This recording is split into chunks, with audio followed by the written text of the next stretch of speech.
ಕೊಲೆ ಕೇಸ್ನಲ್ಲಿ ಭೈರತಿ ಬಸವರಾಜ್ ವಿರುದ್ಧ ಎಫ್ಐಆರ್ ದಾಖಲಾಗಿದೆ. ಸರ್ಕಾರದ ವಿರುದ್ಧ ಕೇಂದ್ರ ಸಚಿವೆ ಶೋಭಾ ಕರಂದ್ಲಾಜೆ ಇದೇ ವಿಚಾರಕ್ಕೆ ವಾಗ್ದಾಳಿ ನಡೆಸಿದ್ದಾರೆ. ಶಾಸಕರ ವಿರುದ್ಧ 2 ಎಫ್ಐಆರ್ ಅನ್ನು ಹಾಕಿದ್ದಾರೆ ಪೊಲೀಸರು. ಒಂದು ಠಾಣೆಯಲ್ಲಿ ಹೇಗೆ 2 ಎಫ್ಐಆರ್ ಹಾಕೋದಕ್ಕೆ ಸಾಧ್ಯ ಅಂತ ಪ್ರಶ್ನೆ ಮಾಡಿದ್ದಾರೆ. ಇದನ್ನ ಸರ್ಕಾರ ಸ್ಪಷ್ಟಪಡಿಸಬೇಕು. ಉದ್ದೇಶಪೂರ್ವಕವಾಗಿ ಸಿಲುಕಿಸಲು 2 ಎಫ್ಐಆರ್ ಹಾಕೋ ಕೆಲಸ ಆಗಿದೆ. ಇದು ಸರ್ಕಾರದ ಮಸಲತ್ತು ಅಂತ ಹೇಳಿ ಶೋಭಾ ಕರಂದ್ಲಾಜೆ ಅವರು ಆರೋಪವನ್ನು ಮಾಡಿದ್ದಾರೆ. ಕೊಲೆ ಕೇಸ್ನಲ್ಲಿ ಭೈರತಿ ಬಸವರಾಜು ವಿರುದ್ಧ ಎಫ್ಐಆರ್ ದಾಖಲಾಗಿರುವ ವಿಚಾರಕ್ಕೆ ತಮ್ಮ ಮೊದಲ ಪ್ರತಿಕ್ರಿಯೆ ಕೊಟ್ಟಿದ್ದಾರೆ. ಭೈರತಿ ಬಸವರಾಜು 2 ಎಫ್ಐಆರ್ ಕಾಪಿ ಇದೆ. ಒಂದು ಎಫ್ಐಆರ್ ಕಾಪಿಯಲ್ಲಿ Byrathi Basavaraj first FIR copy ಇದರಲ್ಲಿ ಭೈರತಿ ಬಸವರಾಜ್ ಅವರ ಹೆಸರು ಇಲ್ಲ, ಉಲ್ಲೇಖ ಇಲ್ಲ.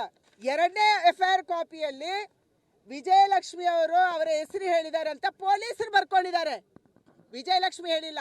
ಇವತ್ತು ನೀವೇ ಹೋಗಿ ವಿಜಯಲಕ್ಷ್ಮಿ ಅವರಿಗೆ ಮಾತಾಡಿದ್ರು ಕೂಡ ನಾನು ಭೈರತಿ ಬಸವರಾಜ್ ಅವರ ಹೆಸರು ಹೇಳಿಲ್ಲ, ಯಾಕೆಂದ್ರೆ ಭೈರತಿ ಬಸವರಾಜ ಆ ಸ್ಪಾಟಲ್ಲಿ ಇರಲಿಲ್ಲ.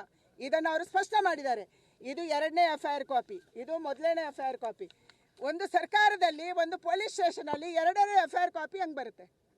ಯಾಕೆ ಬರುತ್ತೆ? ಯಾವ ದುರುದ್ದೇಶದಿಂದ ಬರುತ್ತೆ? ಇದನ್ನು ಇವತ್ತು ಸರ್ಕಾರ ಸ್ಪಷ್ಟ ಮಾಡಬೇಕು, ಪೊಲೀಸರು ಸ್ಪಷ್ಟ ಮಾಡಬೇಕು. ಉದ್ದೇಶಪೂರ್ವಕವಾಗಿ ಭೈರತಿ ಬಸವರಾಜನ್ನ ಇದರಲ್ಲಿ ಸಿಲುಕಿಸಕ್ಕೆ 2 ಎಫ್ಐಆರ್ ಅನ್ನ ಹಾಕಿದ್ದಾರೆ. ಇದು ಸರ್ಕಾರದ ಮಸಲತ್ತು.